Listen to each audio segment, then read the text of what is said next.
तो कहानी की शुरुआत होती है और हम कुछ समय पहले का सीन देखते हैं जहां पर पूरी दुनिया पर डेमन्स अटैक कर रहे हैं और सभी इंसान काफी बड़े खतरे में है। गवर्नमेंट और कोई भी कुछ नहीं कर पा रहा था, सभी सिर्फ देख रहे थे। लेकिन फिर एक दिन जीरो नाम का एक हीरो सामने आता है और वह अकेले ही सभी डेमन्स और मॉन्स्टर्स से फाइट करता है। जीरो सभी को हराता है और डेमन किंग भी उससे बच नहीं पाता और मारा जाता है। जीरो को देखकर काफी लोग इंस्पायर हुए और उन्होंने एक हीरोज की ऑर्गेनाइजेशन बनाई जिसका नाम हीरो एसोसिएशन है। 5 साल भी जाते हैं और जीरो फिर से किसी के सामने नहीं आता। हम देखते हैं कि जीरो एक आम इंसान की तरह रह रहा है और उसका नाम जाय है। उसके पास कोई जॉब भी नहीं है, इस वजह से उसके सिस्टर उसे घर से भी निकाल देती है। एक दिन जाय कहीं जा रहा था, तभी वह देखता है कि कुछ हीरोज से एक कंसर्ट कर रही हैं, लेकिन तभी उनके ऊपर एक सी रैंक के विलन का ग्रुप अटैक कर देता है। हालांकि हीरोज आसानी से सभी विलन को हरा देते हैं, लेकिन उनका लीडर इससे काफी गुस्से में आ जाता है और बी रैंक के विलन में बदल जाता है, जिसके बाद वह सभी हीरोज को पीटने लगता है। तभी उन्हें बचाने एक न्यू हीरो आता है, लेकिन वह भी कुछ नहीं कर पाता और जाय उसे बचाता है, जिसके बाद जाय उस बी रैंक के विलन को भी हरा देता है। जाय की पावर से इम्प्रेस होकर जैन चेन जाय को सर्टिफाइड हीरो बनने का ऑफर देता है। हीरो एसोसिएशन को ज्वाइन करके जाय ऑफर रिजेक्ट कर देता है, पर उसकी सिस्टर उससे पैसे कमाने को कहती है, इस वजह से उसे हाँ करनी पड़ती है। नेक्स्ट डे जाय एक बिल्डिंग में जाता है जहां हीरोज का टेस्ट लिया जाता है। जाय अंदर जाता है और अपने स्टैचू के साथ कुछ और भी लोगों को देखता है, तो जाय पूछता है कि वो लोग कौन हैं। जैन बताता है कि वो जीरो ग्रुप के मेंबर हैं, कुछ एसएस रैंक के हीरोज हैं। जाय सोच में पड़ जाता है क्योंकि वो तो हमेशा अकेले ही फाइट करता था। हिज जाय को बताया जाता है कि हीरो रैंकिंग सिस्टम कैसे काम करता है। हिज जाय को टेस्ट के लिए ले जाया जाता है। जाय को पहले टेस्ट में एक बी रैंक के हीरो के सामने 3 मिनट के लिए हारना नहीं था, पर जाय कहता है कि वो उसे ही बुरी तरह से हरा देगा। फिर दोनों की फाइट शुरू होती है और यन जाय पर काफी सारे अटैक करता है, पर किसी भी अटैक से जाय को कुछ नहीं होता। जल्दी जाय आसानी से यन को हरा भी देता है। सभी यहाँ देखकर काफी हैरान हो जाते हैं कि एक न्यू हीरो ने बी रैंक के हीरो को इतनी आसानी से हरा दिया। फिर जाय को रिटर्न एग्जाम के लिए ले जाया जाता है, जिसकी वजह से जाय काफी घबरा रहा था। हालांकि जाय एक सर्टिफाइड हीरो बनने में कामयाब हो जाता है, जबकि उसके रिटर्न एग्जाम में सिर्फ 13 पॉइंट्स आए थे। जाते हुए जाय देखता है कि कुछ गुंडे एक न्यू हीरो को परेशान कर रहे हैं, पर तभी वहां एक लड़का आता है जिसे देखकर सभी गुंडे डरकर भाग जाते हैं। जिसके बाद सभी अपना इंट्रोडक्शन देते हैं और उस न्यू हीरो का नाम कीन था और जाय को काफी पसंद आता है क्योंकि दोनों को ही सेम एनीमे गर्ल पसंद थी। जाय तुरंत उसे अपनी टीम में ले लेता है और फिर जाय उसे उसकी पावर के बारे में पूछता है। बताता है कि वो अपने आसपास के लोगों को अनलकी बना सकता है। सभी यहाँ सुनकर काफी परेशान हो जाते हैं। फिर अपनी पास्ट की स्टोरी सभी को बताता है और एक पिलर पर पंच करता है, जिसके वजह से पूरी बिल्डिंग गिरने लगती है। फिर हम देखते हैं कि न्यू हीरोज की टीम अपने पहले मिशन का इंतजार कर रहे थे। उन्हें पता चलता है कि 2 ग्रुप एक मॉन्स्टर क्रिएशन मशीन को डील कर रही हैं, तो सभी उन्हें रोकने के लिए पहुंच जाते हैं। जन वाटर प्यूरिफायर का यूज करता है, जिससे वह ग्लोबली मॉन्स्टर को हरा देता है। लेकिन फिर उन्हें पता चलता है कि वह मॉन्स्टर तो असल में एक क्यूट गर्ल है जिसका नाम लियोली है। नेक्स्ट एक लड़की डोम उनके घर में आती है और उन्हें बताती है कि बाईपास कंपनी ऑर्फनेज के बच्चों पर टेस्ट करते हैं और लियोली एक अकेली लड़की है जो इस टेस्ट से बच पाई है। डोंग बताती है कि हीरोज ने बहुत कोशिश की उन्हें रोकने की, पर यहाँ सब हीरो एसोसिएशन के प्रेसिडेंट आनिया रुई ही कर रहा है। तो इतना कुछ पता चलने के बाद ग्रुप डिसाइड करता है कि वह लियोली को बचाएंगे। जाय की सिस्टर लिन लियोली के लिए कपड़े लेने मार्केट में आ जाती है, लेकिन तभी उनके ऊपर कुछ गुंडों का ग्रुप अटैक कर देता है जो कि लियोली को उनसे लेने आए थे, पर जाय और उसके दोस्त उन्हें आसानी से हरा देते हैं। इसके बाद एक असासिन को लियोली को वापस लाने के लिए भेजा जाता है। असासिन जाय की सिस्टर के घर का पता लगा लेता है और जाय के सामने भी आ जाता है। असासिन बताता है कि उसके पास लेवल 1 के हीरो जितनी पावर है, हालांकि जाय उसे कुछ ही सेकंड में हरा देता है।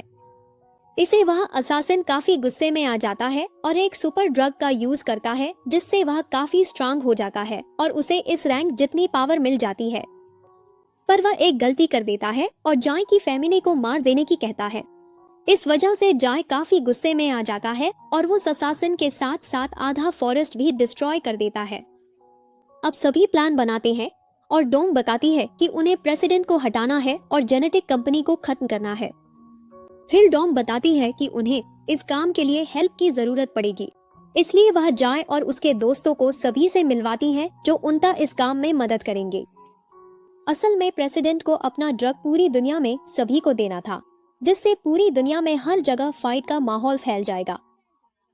पर उसी रात सभी हीरोज प्रेसिडेंट पर अटैक करने का डिसाइड करते हैं और प्रेसिडेंट के साथी भी उनसे फाइट करने के लिए आगे आ जाते हैं। जाय प्रेसिडेंट और उसकी इवेंट के असासिन से फाइट करने आगे बढ़ता है, पर चैन बीच में आ जाता है और असासिन से फाइट करने लगता है, जिससे सभी को एक ही एनिमी से फाइट करना पड़े। डोंग फाइट करने की पूरी कोशिश करती है, पर वह प्रेसिडेंट के सामने कुछ नहीं थी और प्रेसिडेंट उसे पकड़ लेता है। चैन काफी अच्छे से फाइट कर रहा था, पर असासिन भी काफी स्ट्रांग था और चैन के पेट में चाकू मार देती है। डोंग को प्रेसिडेंट काफी पीट रहा था क्योंकि प्रेसिडेंट काफी ज्यादा स्ट्रांग था और चैन बात करके अपनी एनिमी को सरेंडर करवाने की कोशिश करता है और वह इसमें कामयाब भी हो जाता है। डोंग को बचाने जाय बीच में आता है और कुछ ही पंच में प्रेसिडेंट को हरा देता है। यह देखकर प्रेसिडेंट भी वही ड्रग ले लेता है और काफी स्ट्रांग बन जाता है, पर फिर भी जाय उसे आसानी से हरा देता है और डोंग से प्रेसिडेंट को खत्म करने की पूछता है और फिर जाय बताता है कि वह तो अपनी पूरी पावर के साथ भी नहीं लड़ रहा था। फाइट के बाद किन और चैन को हॉस्पिटल में ले जाया जाता है क्योंकि वह काफी इंजर्ड हो गए थे। फिर डोंग सभी को अच्छे से ट्रेनिंग करने को कहती है जिससे वह सभी स्ट्रांग बन पाए। सभी इसके लिए मान जाते और बाहर अभी उनसे भी ज्यादा स्ट्रांग हीरो हैं, जैसे कि रैंक के हीरो। पर जाय कहता है कि उन सभी को भी आसानी से एक साथ हरा सकता है। फिर सभी हॉस्पिटल की छत पर जाते हैं। इससे फाइट करने सभी मिलकर इसे फाइट शुरू करते हैं, पर आसानी से सभी को हरा देता है। जिसके बाद हम देखते हैं कि पूरा हीरो एसोसिएशन के साथ इकट्ठा था क्योंकि नया प्रेसिडेंट अनाउंस होने वाला था। कुछ ही देर में यंग नाम का एक बंदा स्टेज पर जाता है जो कि न्यू प्रेसिडेंट था। चाहे देखता है न्यू प्रेसिडेंट के अनाउंस होने के बाद से डोंग कुछ अजीब बर्ताव कर रही थी। जिसके बाद डोंग न्यू प्रेसिडेंट के पास जाती है जो कि उसका बड़ा भाई ही है। डोंग जैसे ही यंग से बात करना शुरू करती है, यू उसका मुंह पकड़ लेता है और उसे बल्ली करने लगता है और उसे उसकी गलती ठीक करने को कहता है। तभी वहाँ भी अपने दोस्तों के साथ आ जाता है और उसे उसकी फैमिली का हिस्सा बनने का ऑफर देता है, बजाय साफ मना कर देता है, जिससे यू काफी गुस्से में आ जाता है और कहता है कि जिसने भी आज तक उसे मना किया है वो जिंदा नहीं बचा। पर को कोई भी फर्क नहीं पड़ता और यू को उसे मारने की ट्राई करने को कहता है। ये सुनकर यंग अपनी मेंटल पावर का यूज करने लगता है और सभी को उनके घुटनों पर कर देता है। हालांकि उससे स्ट्राइक कुछ नहीं होता और जब जाय अपनी मेंटल पावर का यूज करता है या उनको पीछे हटना पड़ता है, पर फिर भी उनके मुंह से ब्लड आ जाता है। जिसके बाद सभी बाहर आ जाते हैं और सोचने लगते हैं कि डोंग अब मुसीबत में पड़ सकती है। जो भी उन्होंने किया उसकी वजह से उसी रात डोंग के घर के बाहर निगरानी रख रहा था जिससे कुछ गलत ना हो। लेकिन तभी एक कार उसके घर के सामने आकर रुकती है और जाय को इसकी इंफॉर्मेशन दे देता है। फिर हम देखते हैं कि कार से डोंग का फियोंसे निकलता है और डोंग को काफी परेशान करने लगता है क्योंकि सिर्फ वो उसका फियोंसे है। इस वजह से कुछ लोग डोंग की आवाज सुनते हैं और उसकी मदद करने आ जाते हैं। हालांकि जैसे रोबोट आसानी से उन्हें हरा देते हैं, 13 भी डोंग को बचाने आता है, पर वो भी जैव को रोक नहीं पाता और काफी बुरी तरह से इंजर्ड हो जाता है और बेहोश भी हो जाता है। अपने दोस्तों को उसकी वजह से पीड़ता देख डोंग उससे शादी करने के लिए मान जाती है, लेकिन सिर्फ तभी अगर वो उन्हें कुछ ना करे। तो अभी भी वहां जाता है और 13 को मरने से बचा लेता है। ये सब देखकर काफी गुस्से में आ जाता है और अपनी फायर स्पिरिट स्वॉर्ड निकाल लेता है। काफी गुस्से में जाएगा, खत्म करने आगे जाने लगता है, पर उसके दोस्त उसे रोकते हैं और कहते हैं कि पहले उन्हें 13 को हील करना होगा। सभी डोंग को बचाने का डिसाइड करते हैं और शादी को बर्बाद करने का प्लान बनाते हैं। जाए और उसके दोस्त चुपचाप घर में पहुंच जाते हैं और फिर जाए डोंग को उनके साथ चलने को कहता है, पर डोंग मना कर देती है क्योंकि ये शादी करना उसकी फैमिली ड्यूटी है और साथ ही जय के फैमिली काफी ज्यादा स्ट्रांग भी है, तो ये उसके दोस्तों के लिए सही नहीं होगा। लेकिन फिर भी डोम को अपने साथ ले जाना चाहता था। इस वजह से डोम पर अटैक कर देती है, लेकिन फिर भी डोम को उसके साथ चलने को कहता है, जिसके बाद डोम फिर चलने के लिए मान जाती है। डोंग और जाये जाने लगते हैं और जाये बीच में आ जाता है और जाये ने जाये के दोस्तों को भी पहले ही हरा दिया था। हिज जाये को फाइट के लिए चैलेंज करता है और कहता है कि जो भी जीतेगा उसे जो चाहिए वो मिलेगा। तो अगर जाये जीतता है तो जाओ ये डोम को जाने देगा और उसे हमेशा के लिए फ्री कर देगा। लेकिन अगर जाओ ये जीतता है तो वो जाये की फायर स्पिरिट स्वॉर्ड ले लेगा। दोनों के बीच की फाइट शुरू होती है और जाओ ये जाये की पावर देखकर एक बैन स्पेल का यूज करती है, जिसे वो जाये को ट्रैप करने की कोशिश करती है। हालांकि फिर भी जाये ट्रैप को ब्रेक करके बाहर आ जाता है और जीतने में कामयाब हो जाता है।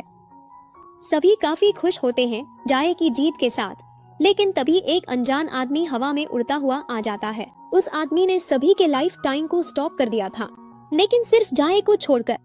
वो आदमी बताता है कि वो गॉड है और अगर जाये उससे फाइट में जीत गया तो वो सभी इंसानों को जिंदा छोड़ देगा। जाये उस आदमी पर अटैक करता है, पर वो काफी ही ज्यादा स्ट्रांग था और जाये को दूर गिरा देता है। अब वो आदमी जाये के दिमाग के अंदर चला जाता है और जाये की जिंदगी की एक एक डिटेल देखता है। जहाँ वो आदमी देखता है जाये लड़की को बचा नहीं पाया, इस वजह से काफी रो रहा है। इसने जाये के अंदर की पावर बाहर आती है और वो लीजेंडरी हीरो जीरो में बदल जाता है। वो गॉड अपने सामने जीरो को देखकर काफी हैरान हो जाता है, लेकिन फिर भी जीरो को मारने की कोशिश करता है। अब जीरो अपने रियल पावर का यूज करता है और अपने एक ही अटैक से गॉड को मून पर पहुंचा देता है। जीरो भी उसी मून पर आ जाता है और अपने एक अटैक से गॉड को वापस अर्थ पर फेंक देता है। वो आदमी जो अपने आप को गॉड बता रहा था वो हार जाता है।